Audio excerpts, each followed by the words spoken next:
আজ আনুষ্ঠানিকভাবে শয়তান তার সকল শয়তানি কর্মকাণ্ড বাংলাদেশের ব্যবসায়ীদের হাতে তুলে দিয়ে দীর্ঘ ১ মাসের জন্য বিশ্রামে যাবেন। আগামী এই ১ মাস শয়তানের সকল শয়তানি কর্মকাণ্ডগুলো অব্যাহত থাকবে বাংলাদেশী সকল ব্যবসায়ী এবং আড়তদারদের মাধ্যমে। উক্ত শয়তানের বিদায়ী অনুষ্ঠানে শয়তান তার ভক্তবৃন্দদের আফসোস করতে নিষেধ করেন।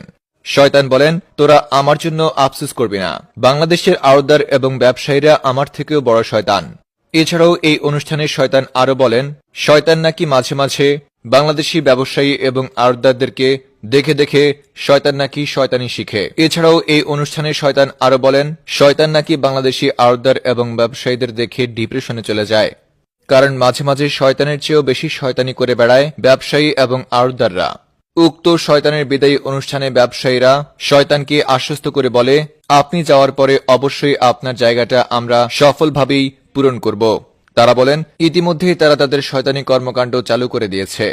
ব্যবসায়ীরা শয়তানকে আশ্বস্ত করে বলেন, ইতিমধ্যেই তারা চিনি, পেঁয়াজ, ছোলা এবং চাল ডাল সহ নানা খাদ্যদ্রব্যের দাম বৃদ্ধি করে শয়তানি কর্মকাণ্ডের সূচনা করে দিয়েছে। তাই শয়তানকে এ ব্যাপারে নিশ্চিন্ত থাকতে বলেছেন ব্যবসায়ীরা।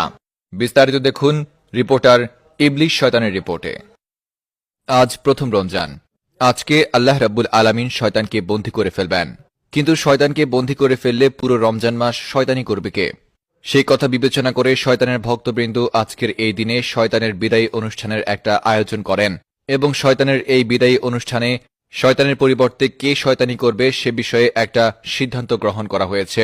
অবশেষে জানা গেছে শয়তান তার সকল শয়তানি দায়িত্ব বাংলাদেশের ব্যবসায়ী এবং আড়তদারদের কাঁধে তুলে দিয়ে এই পুরো রমজান মাস বিশ্রামে চলে যাবে।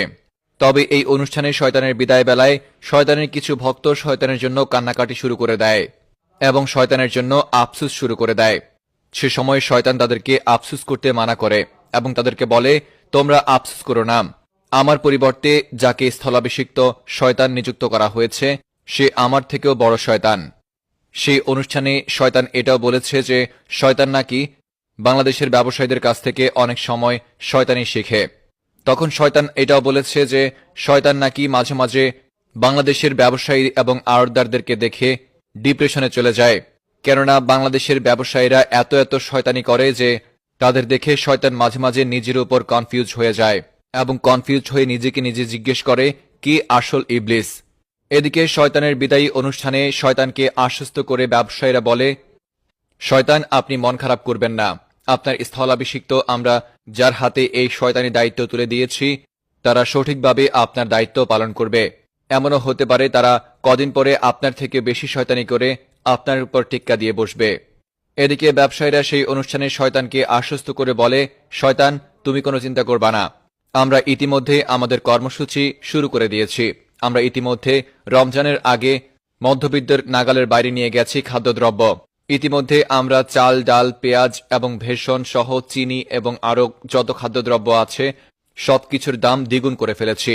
আপনি কোনো চিন্তা করবেন না।